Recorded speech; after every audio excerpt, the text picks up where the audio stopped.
This is the artificial intelligence voice of Kyle Forger narrating this pod slice summary of the FULLSEND podcast. The section began with host Kyle and Steve discussing their experiences with the Prize Pick app, where users bet on individual sports players' performance rather than teams. When the conversation shifted to the hosts catching up, there was a humorous exchange about their communication habits, where Steve admitted he only checks up on Kyle if he sees him get into trouble online. The narrative developed as they reflected on their recent trip to New York for a UFC event. Kyle reminisced about meeting President Trump and Tucker Carlson and took some lighthearted jabs at Steve for bringing a date, Megan implying possible romantic involvement, which Steve denied.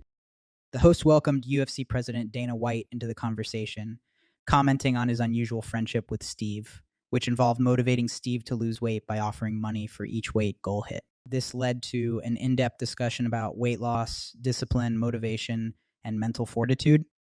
Dana also shared his recent experience with an 86-hour water fast under the guidance of a Boston-based doctor. Reportedly, this kind of fasting helps the body shed bad cells and regenerate new ones, potentially decreasing risks of diseases like Alzheimer's and cancer. Dana expressed that beyond the physical benefits, the fast also was a test of will and a unique experience for him. In conclusion, many of the UFC staff is trying this method of fasting, and Dana intends to continue doing it twice a year. As the conversation moved forward, Dana shed light on his weight maintenance after his 86-hour water fast, mentioning that he managed to keep his weight at 192 pounds, illustrated the impact of his diet by narrating an incident in New York when he indulged in some pasta, resulting in a return of his snoring issue for the night, a symptom he had previously resolved. The focus of the conversation then shifted towards Dana's transformative health journey. Steve and Kyle commended Dana's perseverance in building a healthier lifestyle, noting that he is a role model for their audience demographic who aspire to be healthy and fit. The hosts highlighted how Dana's newfound energy and improved productivity not only benefit him personally, but also inspire their business ventures. Dana discussed his dedication to maintaining his new lifestyle, revealing that he has a cold plunge in his New York hotel room and convinces hotels he frequents to install them. He confessed that he's constantly being approached by others who are inspired by him or looking to connect with his doctor, Gary Brea. He reflected on his previous health issues, sharing that he used to keep these issues to himself. And the conversation then turned to Dana's frank views regarding vaccines and mask wearing in light of the ongoing pandemic. Dana gave his insights into the motivations behind celebrities endorsing vaccines, sharing that he personally wouldn't endorse something he didn't believe in, regardless of the financial incentive. Dana then discussed his experience of walking out at a UFC event with President Trump, Kid Rock, and Tucker Carlson. He described the electric atmosphere at the Madison Square Garden event, attributing the energy to the UFC's enthusiastic fan base. The conversation later shifted to Dana's business affiliations. He explained his alignment with Bud Light, stating that he only does deals with brands he resonates with, and specified that his alignment is stronger with Anheuser-Busch than any other beer company. Dana highlighted Anheuser-Busch's American employment, their financial support to U.S. farmers, and their employment of veterans, emphasizing how his ethos aligns with these practices. Dana recommended Bud Light as a quality product, inviting the hosts to join him on an upcoming tour at Anheuser-Busch. When asked how he navigates the transition of a sponsorship deal, Dana disclosed the negotiation process, explaining that they are upfront and respectful in their communication with their existing sponsors before shifting alliances. In this episode, Kyle Forger delves deeper into Dana White's behind-the-scenes process of organizing UFC events and managing sponsor relationships and participant requests. Dana explained how securing the first beer sponsor for UFC, Mickey's Big Mouth, was a significant milestone, and later, securing Budweiser was even a bigger achievement. Dana gives us a glimpse into the intricate process of coordinating seating arrangements for prestigious UFC events. For instance, when Kyle decided to attend an event last minute, a few guests had to be moved to accommodate him, testament to Dana's personal involvement in ensuring all important persons are well taken care of during the events. The talk then shifted to celebrities frequently attending UFC fights. Dana confessed to being surprised about developing a friendship with Jared Leto. Notwithstanding his fame, Jared is a meticulous observer of UFC events and interacts regularly with Dana. Dana addressed questions related to influencers and celebrities becoming part of the UFC. He strongly emphasized that UFC only features those who prove their mettle as fighters, and openness to entertain non-fighter personalities doesn't have a space in his organization. He's subject of Dillon Danis, the MMA fighter entering UFC, was entertained. Dana expressed his concern about the repercussions that often seem to follow Dillon and resisted the idea. The host then brought up prime pay-per-view cards and the claimed success of these events. Dana expressed skepticism about the claimed viewership numbers considering the financial implications. He clearly stated his unwillingness to believe these inflated figures without proper proof. Toward the end, Dana was quite unsparing in his criticism of subpar boxing shows headlined by influencers or celebrities. He described the production quality in the fights themselves as substandard while dismissing lofty claims about their success. Dana strongly believes that true success in combat sports comes from showcasing real talent and not just star power. As their conversation continues, Dana shares his thoughts on the influence of social media on consumer behavior and the somewhat negative impact it's having on the sport of boxing. Social media celebrities, without any significant boxing skills, are gaining attention, overshadowing talented fighters within the boxing world. While these influencers generate considerable interest, Dana feels it's temporary and not beneficial for the sport in the long run.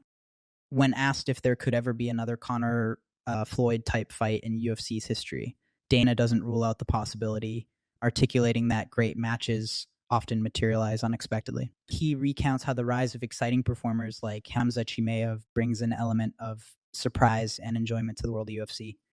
Turning the conversation about future tournaments, Dana expresses his enthusiasm about returning to Toronto, a city he holds much affection for due to the energetic audience and the memorable fights that took place there. Then the dialogue shifts to the topic of sports betting. Despite sharing an anecdote of winning $1 million in one hand at a blackjack game, Dana advises against sports betting, attributing his stance to a series of bad experiences. He finds the unpredictability and stress of sports betting not worth the potential gains, even though he acknowledges the thrill certain audacious bets can bring. Towards the end of their discussion, Dana emphasizes his love for his hometown, Las Vegas, and his excitement about future events there, including the hosting of the Super Bowl. To him, the city and its glitzy, high-energy ambiance are a perfect match for his personality and resolve to create engaging events. Dana's excitement for Las Vegas hosting the Super Bowl is palpable, and he predicts it to be the biggest weekend Las Vegas has ever seen. While being a sport lover, Dana reveals he didn't follow the NFL closely this year, yet still harbors affection for Raiders' Max Crosby, lauding his dynamic talent, mindset, and captivating personality. The conversation then switches gears to focus on the future of construction in Las Vegas, the sphere which Dana admits to being extraordinarily thrilled about. The prospect of transforming it into the greatest live sporting event venue seems like both a challenge and a passion project for him. The podcast hosts probe Dana about his famous declaration concerning the younger generation, leading to a detailed dissection of his viewpoint. He criticizes the younger generation's lack of respect for important institutions such as the police, the military, and the country at large. Dana fervently argues for the recognition of American identity above all else and emphasizes the urgency to safeguard the country's freedom. The discussion then diverts to a critique of political situations, specifically highlighting mishaps in California's governance and how it has led to an exodus of residents moving to states like Florida, Texas, or Nevada. Dana praises Florida Governor Dan Santis's effective leadership through the pandemic, attributing Florida's recent surge of influx to him. The hosts delve into a surprise revelation about Elon Musk and Mark Zuckerberg's potential showdown in the octagon. Although the idea didn't materialize, Dana confirmed the negotiations were very real, with numerous discussions occurring between the parties. Despite the fight's dissolution, this peek into these high-profile tech moguls' interest in UFC creates a fascinating talking point. In this continuation, the hosts shed light on the equally convoluted but intriguing personalities of Elon Musk and Mark Zuckerberg, two tech giants known for their unique propensities and quirks. In Dana's view, these eccentricities imbued them with an enticing aura that engaged him during the negotiations for an octagon showdown that never saw fruition. In this vein, the podcast navigates towards UFC and prospective Superfights, revealing that while fan favorite Conor McGregor is always a significant player, he is not in the cards for the super fight they are currently discussing. However, the hosts and Dana do affirm that McGregor's return to the ring next year is a certainty. The conversation then diverts to analyzing notable fighters like Chandler, Jones, and Islam, touching upon their strategies, fight records, and general personas.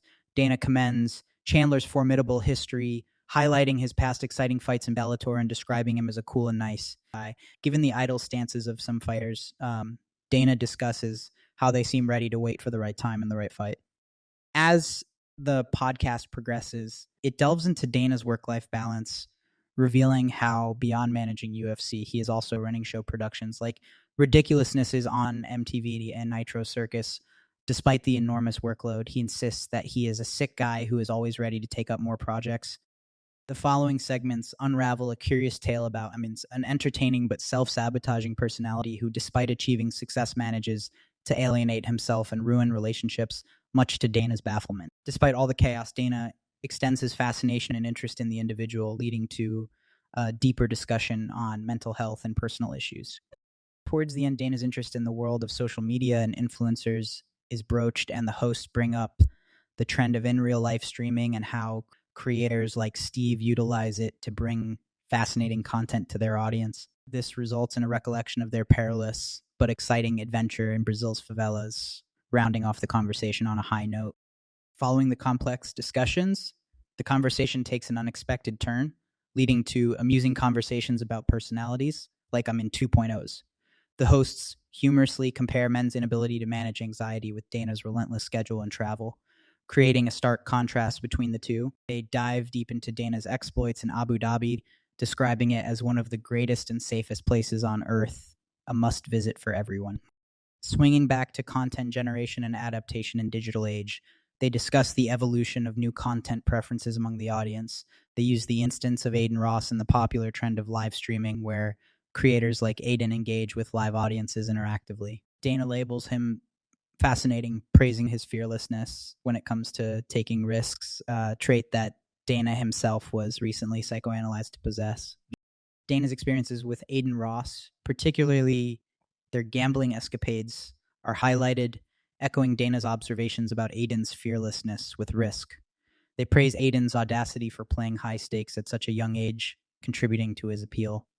The conversation wraps up with Dana extending his open invitation to the hosts for any future requirements, endearingly referring to himself as Uncle Nick. An enticing proposal of $155,000 captures everyone's attention before they steer the conversation towards a possible meetup at Red Rock later that night.